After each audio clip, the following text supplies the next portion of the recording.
سلام علیکم عزیز، سلامت خواهد باشه. از چیکار پوشیدم که چشمانم اشک چشمانم رو هیچ کس نبیند که باقی مسخره کی سر میشه. بعد پوشیدم برهنه بودم پوشیدم پاسپورت گرفته به زال اومدم. وقتی که به زال اومدم پاسپورت های ما رو دیدم. گفت که از کجا اینا؟ گفت که این پسر داشت که مرا تجاوز کرده بود از آخر اون وقت مرا تجاوز کرده بودن. فهمیدین این برهنه بودن من چی معنا داره؟ من این برهنه از جای خواستم لباسهایت رو پوش گفته رفی من خیلی بجا اومدم بخیر دیگه یک اونجا گفتن نتونستم شوک در حال شدم. دمم گرفته ایستادم.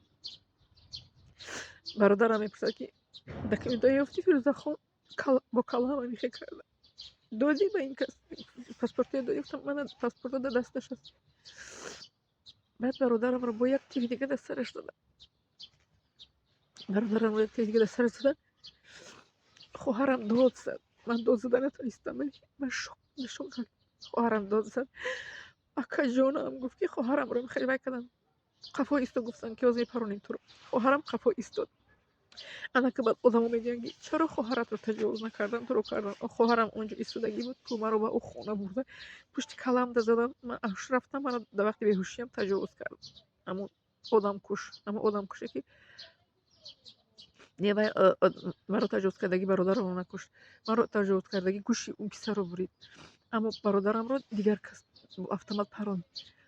برادرم رو با автомат چی پراند و یکی مرا تجاوز کردگی گوشی او بچه رو برید. نخل پیستولет رو так я нехе манаш رو موندو اوز رو نبرار اون بچه کو از ترس کو نمیخه وای نگفت میدونی چی نمیخه پیستولет так я манаш رو موندن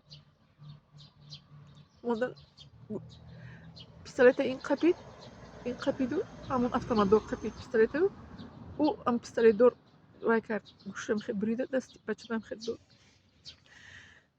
در پیش من انسان به قتل رساندن. در پیش من گوش بریده دادن. مرا تجاوز کردن. باز مرا شما سنگ میزنید بجای آنکه شما رو دلتیک کنید بیاید که استاد معلم زنده باشید 100 ساله شوید. معلم شما هیچ گاه خوری نبینید. شما میخواید که من میخواد گیره کده گپ زنم تو کشم با رحم میشوید کشم با انصاف میشوید. با شما وقتی یک کس گیره کده گپ زده به شما اون کس رو بعد لایک میمونید و به اون کس رو شما پجلیسه میکنید. وقتی که من آرام گپ زنم نمیکنید. چرا شما میخواید میکنید؟ لیکن من این قصه رو به آب دیده کردن نمیتوانم چون که من برادری جانی دوستی که با من دو این با من بود از دست دادم. با من 3 تا در شد 3 تا ضربه شد. برادر جانیم رو از دست دادم. ناموسم رو از دست دادم و برادری دیگر رو بینیش میبخشیم بینیم آوش رفت. برادری دیگر رو گوشش رو بیده در دستش دادم. با من خودم رو به قتل نرسانیدم. دخترهایی بودن در تاجیکستان که بعد همین تجاوزی همون سال 93 خودشون به قتل رسانیدن. رفتن خودشون در آب پرتوفتن دار کشتن. من این کار نکردم برای اینکه من شوک دقیقه بودم. تصور میکنید انا که شما فهمید که من چگونه انسان هستم به من بغیر از سخنی خوب یا اون سخنی بد ننویسید که در قیامت از عملی که شما الله تعالی گرفته به من میدهد که من همینقدر ستم دیده ظلم دیده هستم. پس از این واقعه من 6 ماه پس نشستن آفتاب تا برآمدن آفتاب نمیدیدم و نمیشنیدم.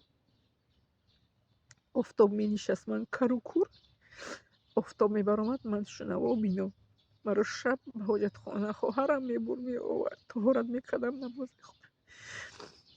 میبرد میآورد مرا میخوابانید. خدا خواهر مثل سال 6 ماه من میخشتم. بعد از 6 ماه من با یوری قرآن خواندم. فقط قرآن میخوندم. برادرم گفتن که فقط قرآن خوند. من قرآن خوندم بازده قرآن خوندم. چشم من بیدار شد و گوش من شنوا شد. بعد از نماز شد انا میگونم من گونه انسان هستم، من این قصه رو بگیر کرده نمیتونم، چون که دلی من پر از غم میشود وقتی که کسی من رو میرنجاند، کسی من رو ستم میدهد. من نمیتونم که بگیره این گپ رو بگم. این سبب است و سبب های اساسیش این که برادرم رو از دست دادم، ناموسم رو از دست دادم و برادری مسلمانی تاجیک رو گوشش رو بریده در دستش دادم. 3 ضربه وزنی من گرفتم که من فرزندی که در عائله با مهر و محبت و با یگان سخنی پست و بلند کلانش دادی، برای من ضربه سخت شد. ضربه شد که من خواستم که به یک جای روم که هیچ کس رو نبینم، هیچ کس از همین تاجیکای نبینم که به یاد من همون روز نیارم. من رو الله تعالی گیرید در خودی افریقا پرتاف، افریقا، آنجایی که خود با مشروع قصه میکنم، مینت دارم.